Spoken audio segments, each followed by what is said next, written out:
Le départ brusque de certains partis de la coalition des 14 partis de l'opposition n'a changé en rien l'orientation et la vision de la C14. En conférence de presse ce matin au siège de la CDPA, les responsables de la coalition ont eu à signer une charte commune au regroupement, un document qui vise à les renforcer dans leur lutte pour l'alternance au Togo. Alors même que les objectifs qu'elle s'est fixés dans sa plateforme revendicative n'ont pas encore été atteints, la coalition a enregistré des défections en son sein.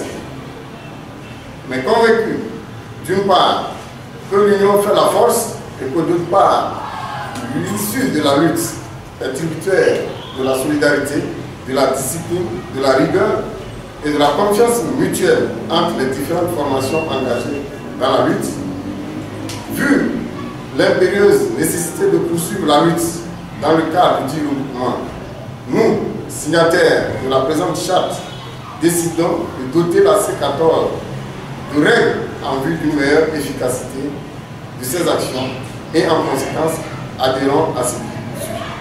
Après signature du document, les responsables de la C14, par la voix de Pascal Adokou, adressent une lettre au peuple togolais, un courrier via lequel ils invitent et appellent le peuple togolais à se représenter pour les échéances locales à venir, une manière selon eux de conquérir la base pour l'assaut final en 2020.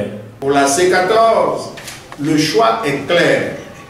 Il te revient, peuple souverain, à travers des représentants de l'opposition, d'aller à l'assaut et de conquérir les conseils municipaux et les mairies comme tremplin à l'assaut final de 2020. C'est pourquoi la C14 t'invite, toi qui, en âge de voter, n'as pas pu te faire recenser par respect du mot d'ordre de la C14 ou pour tout autre motif, à le faire impérativement dès l'ouverture de la période de révision électorale le 16 mai prochain. Les élections locales qui se profilent à l'horizon doivent être gagnées par le peuple souverain à travers ses représentants de l'opposition, quelles que soient les difficultés sur le chemin. Malgré que l'ANC, un ancien de la C14, a déjà annoncé les couleurs des locales, la coordinatrice dans son message pense toujours à une lutte commune.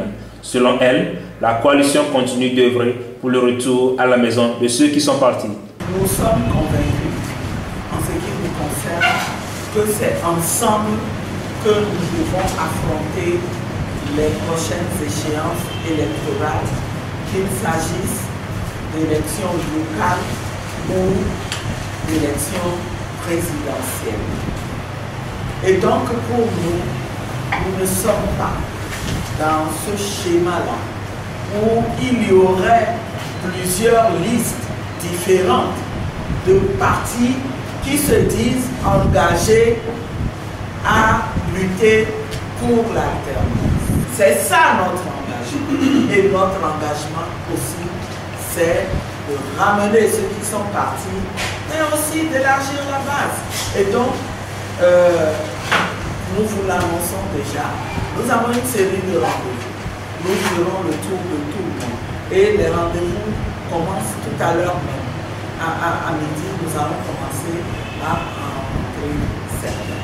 Déjà que le Parti national panafricain PNP de Tipi Achadam est contre une participation à cette élection, d'autres y voient une occasion pour faire front au parti au pouvoir et s'y préparent. La C14 vient de donner le ton après celui de l'ANC.